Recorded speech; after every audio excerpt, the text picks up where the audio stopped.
Hey, good morning and good day, everyone. I apologize a little bit. We're still working out some of the technical details on getting the intro stuff working. I love that music, and then I unmute my mic, and the music stops, and such a disappointment there, right coming into the beginning of the presentation. Anyway, my name is Alan Clegg. Welcome to the third in the series of DNSSEC webinars that we're doing.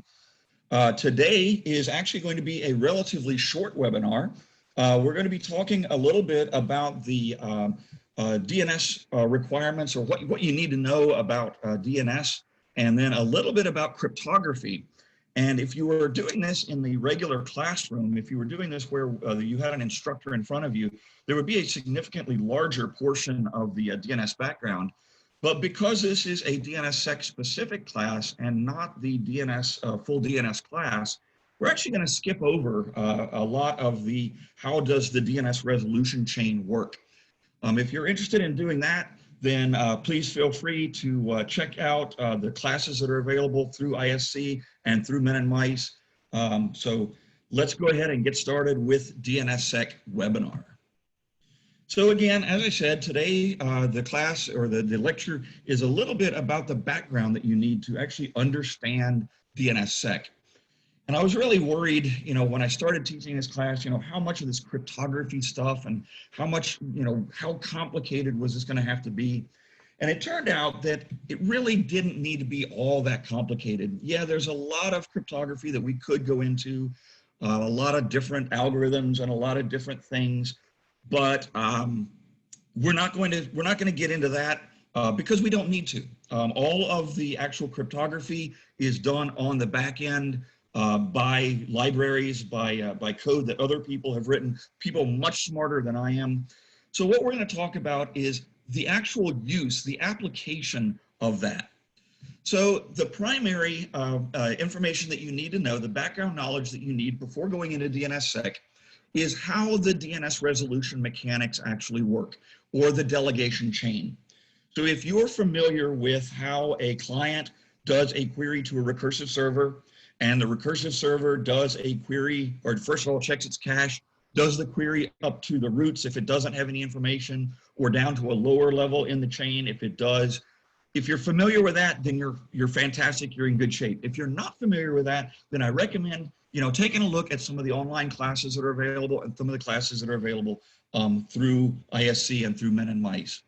What we are going to talk about in some detail is some of the cryptography fundamentals, and specifically digital signatures.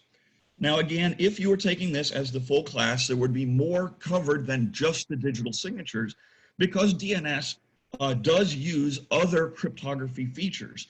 So, for example, the communication through RNDC, the use of TSIG, all of those use other cryptography features, but DNSSEC specifically uses digital signatures. So here we go. Let's talk about digital signatures. Well, cryptography as a whole has four primary purposes. The primary purposes of cryptography, and of course there are spin-offs of each of these. The first is confidentiality. That's the one that we usually think of when somebody says that they're using crypto, and that is keeping something secret. The second feature that comes out of cryptography is integrity. The data that is able to be decrypted, that is able to be, it's proven to be good. So we know if we are able to decrypt it, then it has not been modified in transit. Is it still as it was sent? Has it been modified in transit? No, then we're good to go. The next one is authenticity. Well, we know that we got this, and we know that we can decrypt it, and we know that it is, it's guaranteed to be good, but did it actually come from the person who says that they sent it? Is there a possibility that it came from a third party? And cryptography done right makes sure that that does not happen. And the last feature of cryptography is non-repudiation, which is along the lines of, well, I see that you sent me this, and there's no way that you can actually deny that you sent it, because it was created with information that you and only you have, and I see that I have it, it's all good, it is It is as sent, its integrity is proven, it's confidential. And so now with all of these pieces in place, you can't tell me that you didn't send that to me. Now, of these 4 features, these 4 purposes, only 2 of them are actually useful, useful in DNSSEC. And those are specifically integrity and authenticity. Because DNSSEC is not about keeping your data secret. It is not encrypting the data in the packet, in the DNS packet, and it's not being able to say that, there's no reason to need to be able to prove that the data was actually, that somebody actually sent it. But what we are wanting to prove is that the data is as sent and that it came from the right place. And the way we go about doing that is with a digital signature. So the digital signature is used, we prove these using asymmetric cryptography, and by that, using asymmetric cryptography, we get digital signatures. Now, asymmetric cryptography is the use of 2 keys, a key pair, that is able to be split in such a way that part of it is private and part of it is public. The public portion is, as its name sounds, made available to everyone that's interested. The private portion is kept private, is kept secret, and is not allowed to be shared with anyone that is not going to be creating signatures with that keying material. So data encrypted with one piece of the key can be decrypted or checked with the other. So it's unlikely, and this is why this works, it's unlikely that a person holding the public key is going to be able to create the private key using only that information. So if we have this public and private key pair, we're going to be able to use the private portion to create something that can be decrypted with the public portion, but we're not going to actually encrypt the DNS data. We're going to encrypt some special bits of it.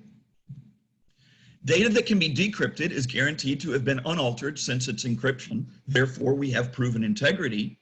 And since the data was decrypted with the public portion of a known key pair, we know that the private portion was the one that was used to encrypt the data, and therefore we know that this is authentic data. So the authenticity of the sender is proven because only the sender is going to have the private portion of that key pair. Since we don't care about encrypting the entire content of the message, we're not looking at hiding the information. That was not the purpose of DNSSEC. There are other things that have been done since then to do encryption of the data or hiding of the data. What we're going to do is we actually want to leave the DNS data intact. We want to leave the packet, the response packet, intact as it was, without doing anything that would modify it in such a way that a non-DNSSEC client is going to be able to use the data. So we're not going to modify the interior of the packet. We're just going to add some things to it. What we're going to do is we're going to take the data that is being sent. We're going to take the resource records that are being sent in response to a query, and we're going to create a hash of that data. Now, that is well and good.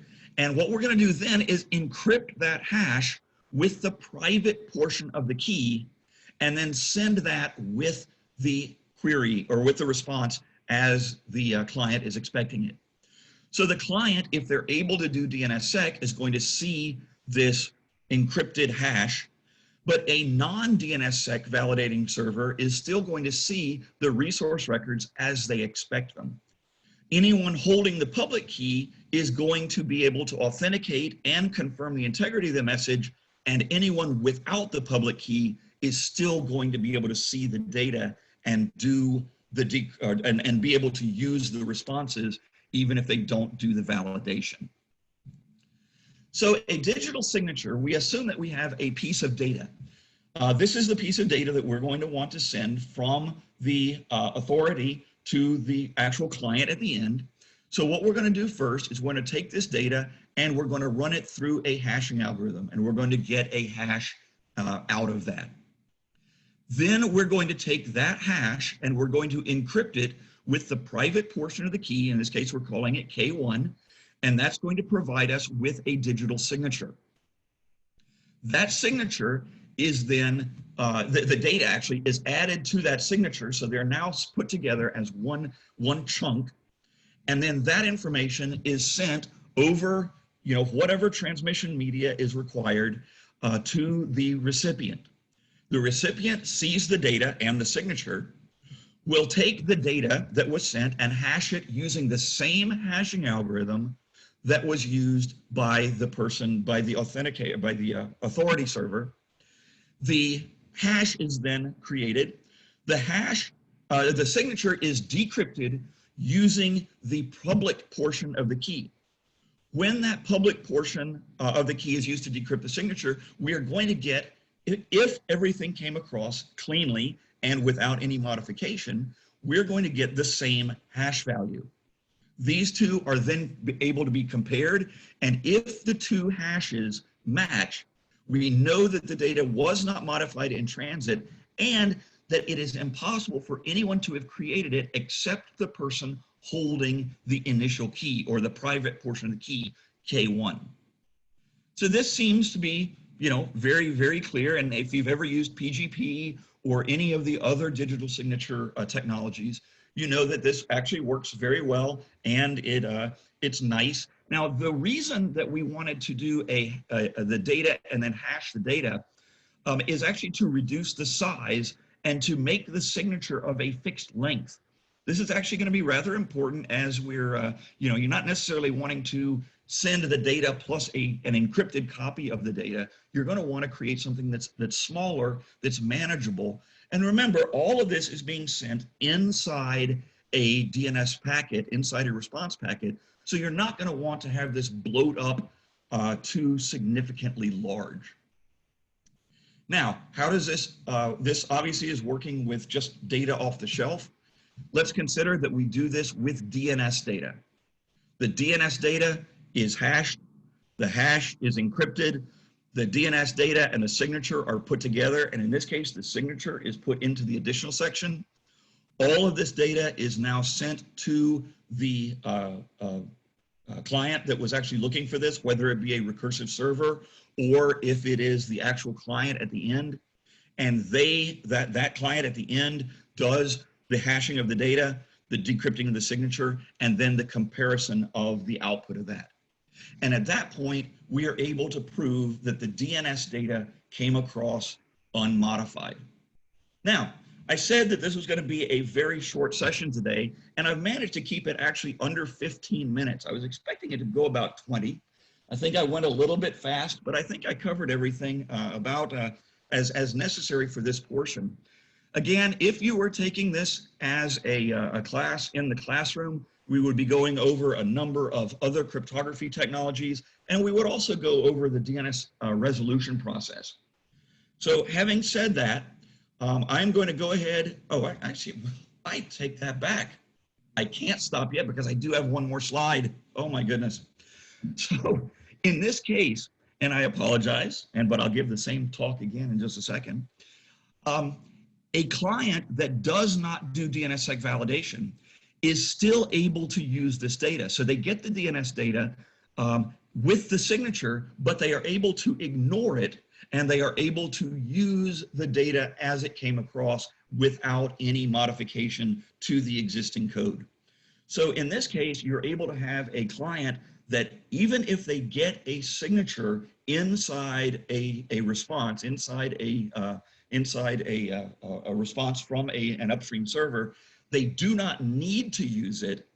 And there are some cases in which the client may not be able to use the data because maybe they don't have the encryption capabilities. Maybe they don't have the algorithm that was used to create K1, the encryption, and therefore they may not be able to decrypt. So in this case, the DNS data is still intact, it's still able to be used, and we are in good shape so the client can run even in a non-DNSSEC validating mode, and it still works. So if you're just getting here, you missed it, we're gonna go on and say, are there any questions or comments? And I do apologize for doing the questions and comments and doing the, this would have been longer, because I could have stretched out that one more slide for at least another 2 or 3 minutes. So thank you very much. And Suzanne, were there any questions for this section? Nope, no one has submitted any questions in the Q&A, although if they want to, they can. We have time, but no, so far there have not been any questions. There's Okay. one comment, observation that there is an aspect of confidentiality and not being able to enumerate the contents of the zone. Yes, we'll talk about that. That actually is not in the transmission of the data from the client to the server, or from the server to the client. That actually is dealing with NSEC and NSEC 3. And yes, we will talk about that in great detail in one of the future webinars. Now, I will tell you that this, I promise, will be the shortest of the webinars. All of the rest of them from here on out are going to be a full, at least 45 minutes, if not an hour. So let's plan on hanging out with me for a little bit longer over the next couple of weeks. We do have one new question that just came in. How is only DNS data not encrypted using a public key? Does that make sense? Do you understand the question? Well, okay, so what happens is that the response from the authoritative server is actually going to include an RRSIG resource record, and we'll talk about that next week. The RRSIG is the hash of the resource records that would have been used in the regular response, run through the hashing algorithm, and then encrypted using the private portion of the key. So the data itself, the resource records that are responded with, are going to be, so for example, if I looked up an A record, I would get back the A record that I was asking for, plus I would get back this RRSIG, which is the signature, which again is comprised of the hash of the A records in this case, encrypted with the private portion of the key. So then I, as the client, would take that information, I would decrypt I would encrypt, oh geez, wow, okay. I would hash, boy, yeah, catch me off guard here. I would hash the actual A records. I would then take that hash and compare it with the decryption of the RRSIG data, and that would be the hash that was created by the person that was sending the data to me. So at that point, those two hashes would be equivalent. I hope that answers the question.